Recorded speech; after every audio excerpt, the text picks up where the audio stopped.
Hi everyone, welcome back to my YouTube channel log with U K family.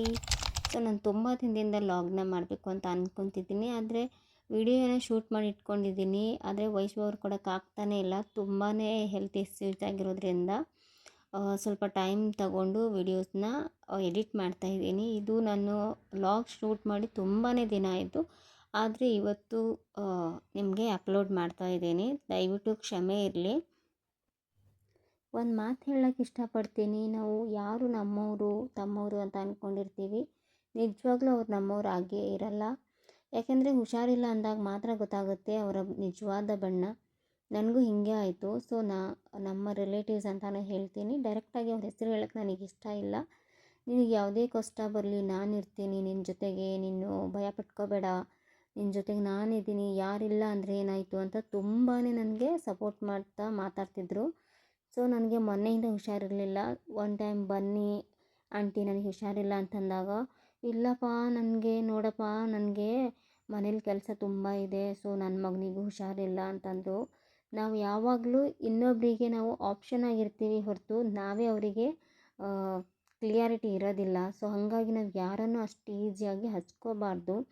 ನಮ್ಮ relatives okay, but ಎಲ್ಲಿರಬೇಕು ಅಲ್ಲೇ ಇದ್ರೇ best. ಅವ್ರು ಹೇಳ್ತಾರೆ ಅಂತ ನಾವು ಎಲ್ಲವನ್ನು ಅವ್ರ ಹತ್ರ ಏನೂ ಶೇರ್ ಮಾಡ್ಕೋಬಾರ್ದು. ಬಿಕಾಸ್ ಅವರು ಯಾವಾಗಲೂ ನಮಗೆ ಶತ್ರು ಥರನೇ. ರಿಲೇಟಿವ್ಸ್ ಆದರೂ ಕೂಡ ಎಷ್ಟರಲ್ಲಿರ್ಬೇಕು ಅಷ್ಟರಲ್ಲಿದ್ರೇ ಒಳ್ಳೆಯದು. ಯಾಕೆಂದರೆ ನನಗೆ ಅನುಭವ ಆಯಿತು. ನಾನು ಎಷ್ಟು ನಮ್ಮ ಮನೆಯವ್ರನ್ನೇ ನಾನು ಅಷ್ಟು ಕೇರ್ ಮಾಡ್ತಿರಲಿಲ್ಲ.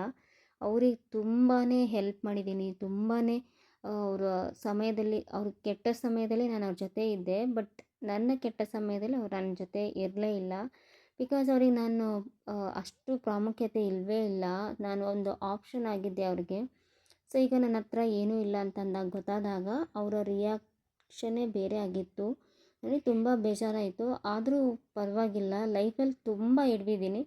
ಇದು ನನಗೇನು ಹೊಸದಲ್ಲ. ಇದು ಒಂಥರ ಒಳ್ಳೆ ಪಾಠನೇ ನನಗೆ. ಇನ್ಮೇಲೆ ಯಾರನ್ನೂ ನಂಬಾರ್ದು ಅಂತ ಗೊತ್ತಾಯ್ತಲ್ವ. ಸೊ ನಾನು ಅವ್ರನ್ನ ಬ್ಲೇಮ್ ಮಾಡಲ್ಲ. ಆಗಿದ್ದೆಲ್ಲ ಒಳ್ಳೆಯದಕ್ಕೆ ಅಂತ ಅಂದ್ಕೊತೀನಿ. ಇವತ್ತಂತೂ ಫುಲ್ ಟಯರ್ಡ್ ಆಗಿದೆ, ನನಗೆ ಮನಸ್ಸೇ ಇಲ್ಲ. ಆದರೂ ಲಾಗ್ ಶೂಟ್ ಮಾಡ್ತಿದ್ದೀನಿ. ಬಿಕಾಸ್ ತುಂಬ ದಿನ ಆಯಿತು ಲಾಗ್ಗೋಸ್ಕರ ವೆಯ್ಟ್ ಮಾಡ್ತಿರ್ತಾರೆ. ಒಬ್ಬರು ಇಬ್ಬರು ಪರವಾಗಿಲ್ಲ, ಅವ್ರು ಒಬ್ಬರಿಬ್ರಿಗೋಸ್ಕರನೇ ನಾನು ಲಾಗ್ ಮಾಡ್ತೀನಿ ಅಂತ ಮನಸ್ಸಿಂದ ರೆಡಿಯಾಗಿ ಲಾಗ್ನ ಸ್ಟಾರ್ಟ್ ಮಾಡಿದ್ದೀನಿ. ತುಂಬಾ ಟಯರ್ಡ್ನೆಸ್ ಇದೆ. ಸೊ ನನಗೆ ಟೈಫಾಯ್ಡ್ ಜ್ವರ ಆಗಿರೋದ್ರಿಂದ ಒಂಚೂರು ರೆಸ್ಟ್ ಬೇಕಿತ್ತು. ಒಂದು 4 ಡೇಸ್ ನಾನು ರೆಸ್ಟ್ ಮಾಡಿ ವಿಡಿಯೋಸ್ನ ಶೂಟ್ ಮಾಡಿರೋದಿತ್ತಲ್ವ, ಅದಕ್ಕೆ ವಾಯ್ಸ್ ಓವರ್ ಕೊಡ್ತಾಯಿದ್ದೀನಿ. ನಾನು ಯಾವುದೇ ವಿಡಿಯೋಸ್ ಕೂಡ ಶೂಟ್ ಮಾಡಿಲ್ಲ ಇತ್ತೀಚೆಗಂತೂ. ನೋಡಬೇಕು, ತುಂಬಾ ಕಷ್ಟ ಆಗ್ತಿದೆ. ನೋಡಿ ಯಾವ ರೀತಿಯಾಗಿ ಕಾಣ್ತಾ ಇದೆ ಬೆಡ್ಡು ಅಂತ. ನಾನು 15 ಡೇಸ್ ಒಂದು ಸರಿನಾದರೂ ನಾನು ಕ್ಲೀನ್ ಮಾಡ್ತಿದ್ದೆ. ಈ ಸಾರಿ 1 ಮಂತ್ ಆಯಿತು ನಾನು ಕ್ಲೀನೇ ಮಾಡಿಲ್ಲ. ಬೆಡ್ ಕವರ್ ಕೂಡ ಚೇಂಜ್ ಮಾಡಿಲ್ಲ. ಹಾಗಾಗಿ ಇವತ್ತು ಬೆಡ್ ಕವರ್ನ ಚೇಂಜ್ ಮಾಡೋಣ, ಸೊ ಒಂಚೂರು ಕ್ಲೀನಿಂಗ್ ಮಾಡೋಣ ಅಂತ ಅಂದ್ಕೊಂಡಿದ್ದೀನಿ. ಜೊತೆಗೆ ಯಾರೂ ಇಲ್ಲ, ಆದರೂ ಒಬ್ಬಳು ಎಷ್ಟಾಗುತ್ತೋ ಅಷ್ಟು ಕ್ಲೀನಾಗಿ ಇಟ್ಕೊಳ್ಳೋಣ. ಸೊ ಆರೋಗ್ಯ ಮುಖ್ಯ ಎಲ್ಲದಕ್ಕಿಂತ ಮೊದಲು ಅಂತ ನಾನು ಕ್ಲೀನ್ ಮಾಡೋಕ್ಕೆ ಸ್ಟಾರ್ಟ್ ಮಾಡಿದೆ. ಬಿಕಾಸ್ ನಾವು ಮನೆ ಶಿಫ್ಟ್ ಮಾಡಿರೋದ್ರಿಂದ ನನಗೆ ಏನೇನು ಸಾಮಾನು ಎಲ್ಲಿ ಇಟ್ಟಿದ್ದೀನಿ ಅಂತಲೂ ಗೊತ್ತಾಯ್ತಾ ಇಲ್ಲ. ತುಂಬಾ ಕಷ್ಟ ಆಯಿತು. ಒಬ್ಬಳೇ ಚೇರ್ ತಗೊಂಡು ಹತ್ತಿ ಇಳಿವಿ. ಅದರಲ್ಲೂ ನನಗೆ ಹೈಟ್ ಕಡಿಮೆ ಇರೋದ್ರಿಂದ ಒಂಚೂರು ಎಟ್ಕಲ್ಲ ನೋಡ್ತಿರ್ಬೋದು. ತುಂಬಾ ಕಷ್ಟ ಆಯಿತು. ಆದರೂ ಕ್ಲೀನ್ ಇರಬೇಕಲ್ವ. ನಮಗೆ ಹೆಲ್ತ್ ಇಶ್ಯೂಸ್ ಆದಾಗ ಮಾತ್ರ ಆ ಕ್ಲೀನಿಂಗ್ ಬಗ್ಗೆ ನೆನಪುಳಿಯುತ್ತೆ. ನನಗಂತೂ ಹಾಗೆ. ದಿನಾಲೂ ಕ್ಲೀನ್ ಮಾಡೋದ್ರಿಂದ ತುಂಬಾ ಒಳ್ಳೆಯದಾಗುತ್ತೆ. ಬಟ್ 15 ಡೇಸ್ ಒಂದು ಸರಿನಾದರೂ ಕ್ಲೀನ್ ಮಾಡಬೇಕು ಅನ್ನೋದು ನಾನು ಥೀಮ್ ಇಟ್ಕೊಂಡಿದ್ದೀನಿ ಇವತ್ತಿಂದ. ಸೊ ಮನೆ ಕ್ಲೀನ್ ಇದ್ದರೆ ನಾವು ಕ್ಲೀನ್ ಇರ್ತೀವಿ. ಸೊ ನಮ್ಮ ಮನಸ್ಸುಗಳು ಕ್ಲೀನ್ ಇರುತ್ತೆ, ಪಾಸಿಟಿವ್ ಎನರ್ಜಿ ಇರುತ್ತೆ. ಸೊ ನೆಗೆಟಿವಿಟಿಗೆ ಒಂಚೂರು ಜಾಗ ಇರಲ್ಲ ಅಂತ ಗೊತ್ತಾಯಿತು. ಸೊ ಇವತ್ತಿಂದ ನಾನು 15 ಡೇಸ್ಗೆ ಒಂದು ಸಾರಿ ಕ್ಲೀನಾಗಿ ಡೀಪಾಗಿ ಕ್ಲೀನ್ ಮಾಡಬೇಕು ಅಂತ ಅಂದ್ಕೊತಿದ್ದೀನಿ. ಒಂದು ಸಾಮಾನು ಸಿಗ್ತಾಯಿಲ್ಲ ಗಾಯ್ಸ್. ಒಂಚೂರು ನನಗೆ ಏನೇನು ಎಲ್ಲೆಲ್ಲಿ ಇಟ್ಟಿದ್ದೀನಿ ಅಂತಲೂ ಗೊತ್ತಾಯ್ತಾ ಇಲ್ಲ. ನೋಡ್ತಿರ್ಬೋದು, ಎಲ್ಲ ಚೀಲದಲ್ಲಿ ಕಟ್ಟಿಟ್ಟಿದ್ದೀನಿ. ಒಂಚೂರು ಗೊತ್ತಾಯ್ತಾ ಇಲ್ಲ ನಾನು ಎಲ್ಲಿ ಯಾವ ಬೆಡ್ ಕವರ್ನ ಇಟ್ಟಿದ್ದೀನಿ ಅಂತ. ನೋಡ್ತಿರ್ಬೋದು, ಈ ರೀತಿ ಚೇಂಜ್ ಮಾಡಿ ಬೆಡ್ ಕವರ್ನ ಚೇಂಜ್ ಮಾಡಿದ್ದೀನಿ. ಎಷ್ಟು ಕ್ಲೀನಾಗಿ ಅನ್ನಿಸ್ತಿದೆ ಅಲ್ವಾ. ಸೊ ಈ ಕ್ಲೀನ್ನೆಸ್ಗೆ ನಾನು ಇಷ್ಟು ಕಷ್ಟಪಟ್ಟು ಹುಷಾರಿಲ್ಲ ಅಂದರೂ ಕೂಡ ಕ್ಲೀನ್ ಮಾಡಿದ್ದೀನಿ. ಸೊ ಈ ಕ್ಲೀನ್ ಮಾಡಿರೋದ್ರಿಂದ ನನಗೆ ಡಸ್ಟ್ ಅಲರ್ಜಿ ಕೂಡ ಆಯಿತು. ಪರವಾಗಿಲ್ಲ, ನೀಟಾಗಿ ಕಾಣ್ತಿದೆ ಅಲ್ವಾ, ಅಷ್ಟು ಸಾಕು. ತುಂಬಾ ಖುಷಿ ಆಯಿತು. ನನ್ನ ಮಕ್ಕಳು, ನನ್ನ ಗಂಡ ತುಂಬ ಖುಷಿಪಟ್ಟರು. ನನಗೂ ತುಂಬಾ ಖುಷಿ ಆಯಿತು.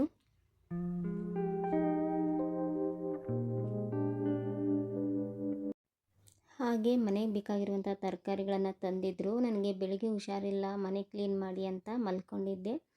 ಅದಾದ ನಂತರ ಸಾಯಂಕಾಲ 7 ಗಂಟೆ 7:30 ಊಟ ಆದ ನಂತರ ಇದನ್ನು ತೆಗೆದಿಟ್ಟು ಕ್ಲೀನ್ ಮಾಡಿಡೋಣ ಅಂತ ಕ್ಲೀನ್ ಮಾಡಿ ಫ್ರಿಜ್ಜಲ್ಲಿ ಇಟ್ಕೋಬೇಕು ಅಂತ ಕ್ಲೀನ್ ಮಾಡ್ತಿದ್ದೀನಿ.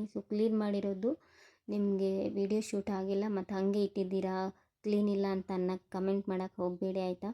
ಈ ರೀತಿ ರೆಡಿಯಾಗಿದ್ದೀನಿ. ಇದು ಬೆಳಿಗ್ಗೆ ಮರುದಿನ ಬೆಳಿಗ್ಗೆ ಲಾಗ್ ಸ್ಟಾರ್ಟ್ ಆಗಿದ್ದು.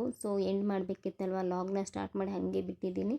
ಇವತ್ತು ಸ್ಟಾರ್ಟ್ ಮಾಡ್ತಾ ಇದ್ದೀನಿ. ಮತ್ತೆ ನೋಡ್ತಿರ್ಬೋದು ಯಾವ ರೀತಿ ಕಾಣ್ತಿದ್ದೀನಿ ಅಂತ. ಸಿಂಪಲ್ ಆಗಿ ನಮ್ಮ ಬೈಲಹೊಂಗಲದಲ್ಲಿ 140 ರುಪೀಸ್ಗೆ ಎಲ್ಲ ಸಿಗುತ್ತೆ ಅಂತ ನೋಡ್ತಿರ್ಬೋದು. ಇಷ್ಟೊಂದು ಚೆನ್ನಾಗಿರೋ ವೆರೈಟಿ ಪ್ರಾಡಕ್ಟ್ಗಳು ಬಂದಿದ್ದಾವೆ. ತುಂಬಾ ಖುಷಿ ಆಯಿತು. 200-300 ರೂಪಾಯಿಗೆಲ್ಲ ಏನು ಬರುತ್ತೆ ಗುರು. ಒಳ್ಳೆ ಬ್ರ್ಯಾಂಡೆಡ್ ಥರನೇ ಇದ್ದಾವೆ. ಚಪ್ಪಲಿಗಳಾಗಿರ್ಬೋದು, ಸ್ಯಾಂಡಲ್ಸ್, ಶೂಸ್ ಸಖತ್ತಾಗಿತ್ತು. ನನಗಂತೂ ತುಂಬಾ ಇಷ್ಟ ಆಯಿತು. ನಿಮಗೆ ಒಂಚೂರು ಚೂಸ್ ಮಾಡಿ ತೊಗೋಬೇಕು, ಯಾಕಂದರೆ ಹಂಗಂಗೆ ಬಿದ್ದಿರುತ್ತಲ್ವ. ನೀವು ಆಯ್ಕೆ ಮಾಡಿ ನಿಧಾನವಾಗಿ ಟೈಮ್ ತೊಗೊಂಡು ಈ ಥರ ಶಾಪಿಂಗ್ ಮಾಡೋದ್ರಿಂದ ತುಂಬಾ ನೀವು ದುಡ್ಡು ಕೂಡ ಉಳಿಸ್ಬೋದು. ಒಳ್ಳೆ ಬ್ರ್ಯಾಂಡೆಡ್ ಬಟ್ಟೆ, ಬ್ರ್ಯಾಂಡೆಡ್ ಶೂಸ್ ಕೂಡ ನೀವು ಪರ್ಚೇಸ್ ಮಾಡ್ಬೋದು ಅಂತ ಹೇಳ್ತೀನಿ. ಯಾರಾದರೂ ಬೈಲಹೊಂಗಲದವ್ರು ಇದ್ದರೆ ಒಂದು ಸಾರಿ ವಿಸಿಟ್ ಮಾಡಿ ನೋಡಿ. ತುಂಬಾ ಚೆನ್ನಾಗಿರುವಂಥ ಪ್ರಾಡಕ್ಟ್ಗಳಿದ್ದಾವೆ. ನನಗಂತೂ ಸಖತ್ ಇಷ್ಟ ಆಯಿತು. ಏನೆಲ್ಲ ಮನೆಗೆ ಬೇಕಾಗುವಂಥ ಪ್ರಾಡಕ್ಟ್ಗಳೇ ಇರೋದಿಲ್ಲಿ.